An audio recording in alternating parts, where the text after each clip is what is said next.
Hello, welcome back. If you're wondering what the difference between may and might is, wonder no more. Really, I want to say something.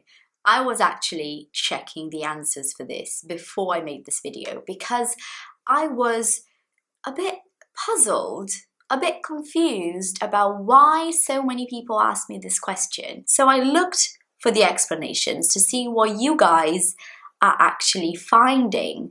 And I'm not talking about videos, I didn't watch any videos, I'm talking about explanations you find on dictionaries. And you're right, it can be really confusing, especially because you will find dictionaries like the Cambridge Dictionary that tells you the difference between may and might. Native speakers are still kind of not agreeing on the difference. So it's not something that we know for sure.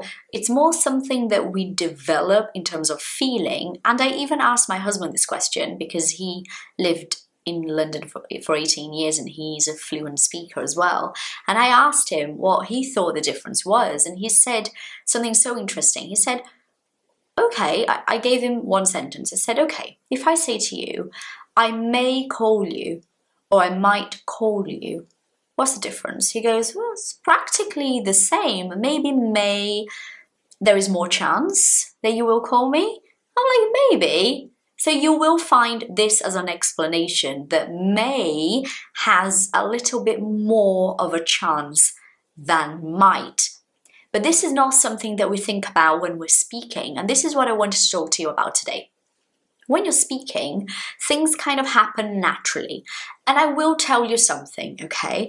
I personally use might so much more than may when it comes to possibilities. So I, Patricia, will probably say something like, it might rain, as opposed to it may rain.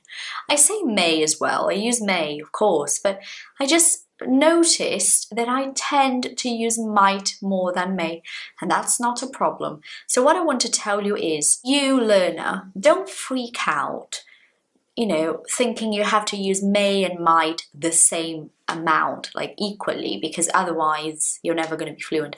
It's not true. There will always be words that we remember more easily or that we find more accessible, that we can use in a much more easy way. So don't feel bad about that. It's not your language, and those things are absolutely normal. They happen to, I think, everyone who does not speak English as a first language, which is my case and your case. So, it happens. So we choose the one that we remember more easily, that we like more. And most of all, the word that we hear more when people are using it as well. So the difference is not a literal difference, it's more like a feeling difference, okay? So they are practically the same, bottom line, they are practically the same, but when you want to make it, also depends on how much emphasis you bring to your sentence. So if you want to make it really strong, you could say, look, it might rain. Then you're making the word might stronger, so then it has the same meaning as may, even though may technically sometimes, I don't know, sounds a bit stronger, you see?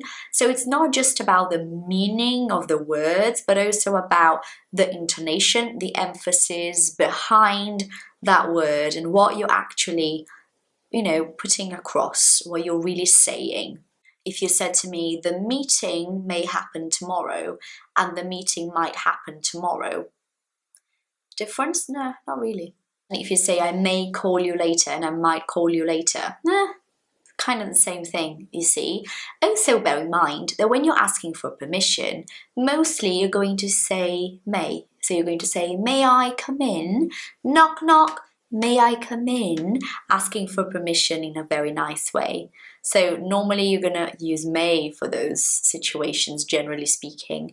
Trying to make this more accessible to you, okay guys? Because my job here is not to bring you all of the possibilities, because I believe that when you see all of the possibilities, it's just too overwhelming. It's like, and then you can't remember anything and you don't use it. So I prefer to keep it simple, to give you guys information that is simple and easy for you to remember, than to give you all of the possible scenarios.